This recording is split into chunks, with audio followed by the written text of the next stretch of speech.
তারিক ভাই, আসলে কি জাতি কি আসলে চিন্তিত সামনে কি হবে এরকম বিষয় আপনি কি মনে হয়, কি দেখছেন আপনি? ধন্যবাদ আপনাকে।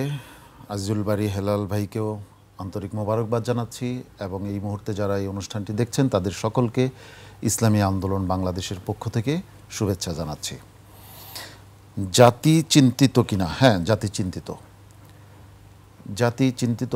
আমি একটু পেছন থেকে আসি। জি, দেখুন, আমাদের এই ভূখণ্ড, আপনার এই টকশোতে আমি কোনো একদিন বলেছিলাম যে আমাদের এই ভূখণ্ডটি ছিল সারা পৃথিবীর মধ্যে সবচেয়ে সমৃদ্ধতম একটি ভূখণ্ড। এই ভূখণ্ডের দিকে বারবার লোভের হাত বাড়িয়েছে বিভিন্ন দেশ। এখানকার ভূমিপুত্ররা সেটার বিরুদ্ধে বারবার লড়াই করেছে, সংগ্রাম করেছে, স্বাধীনতা অর্জন করেছে। আমরা একের পর এক রক্তের নজরানা পেশ করে আমরা একটি ভূখণ্ড পেয়েছি, একটি পতাকা পেয়েছি। অন্তত আশা করেছিলাম এই ৫৪ বছরে জাতি হয়তো আবার সমৃদ্ধির পথ দেখবে। যেখানে ছিলাম আমরা সমৃদ্ধতম ভূখণ্ড, সেই জায়গায় আমরা এখন তলাহীন ঝুড়িতে পরিণত হয়েছি, মিসকিনের জাতিতে পরিণত হয়েছি। স্বাধীনতার পর আমরা আশা করেছিলাম যে একটা নতুন পথে আমরা যাত্রা শুরু করব, আমরা সমৃদ্ধ হব, আমরা উন্নত হব, দেশের মানুষের ভাগ্যের পরিবর্তন ঘটবে। কিন্তু সেই স্বপ্ন কিন্তু দুঃস্বপ্নই রয়ে গেছে। একের পর এক সরকার ক্ষমতায় এসেছে, মানুষের ভাগ্য পরিবর্তনের কথা তারা বলেছেন, কিন্তু আদতে আমাদের ভাগ্যের কোনো পরিবর্তন ঘটে নাই।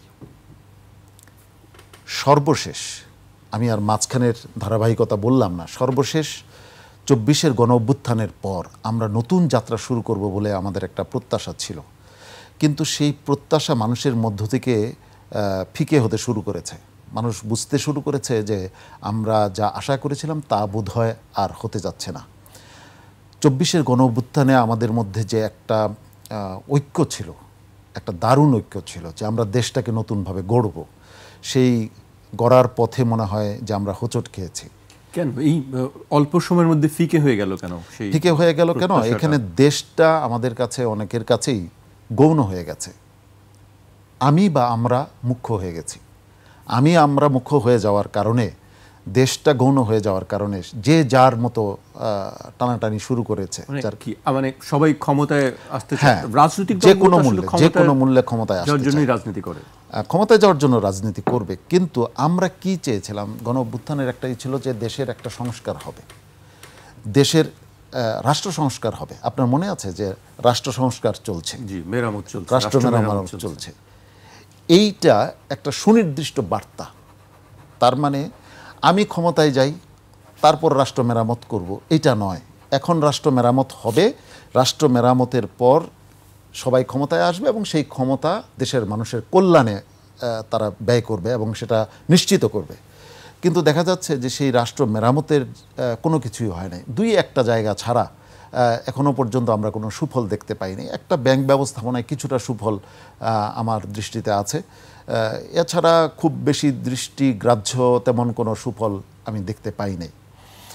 এখন যে আলামত দেখতে পাচ্ছি তাতে নির্বাচন যেটা হবে সেটা আগের নির্বাচনগুলোর চাইতে যে খুব একটা আলাদা হবে তারও কিন্তু আশা নাই মানুষের কাছে।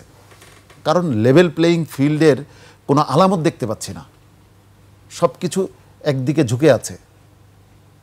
এই অবস্থায় আমরা কি আশা করতে পারি? তবে আমি আশা হারাতে চাই না, কারণ আশা হারানোর কোনো সুযোগ নাই। আমাদের এই জাতি সংগ্রামী জাতি। আজকে যদি ঠিক না হয়, আমি এটা আগেও বলেছি, আজকেও বলছি, এটা আমাদের সকলের বোঝা উচিত, সকল রাজনৈতিক দলের বোঝা উচিত। এই মুহূর্তে যদি আমাদের কোনো রাজনৈতিক শক্তি যদি মনে করে যে আগের মতোই দেশ চলবে, এটা কিন্তু আর হবে না।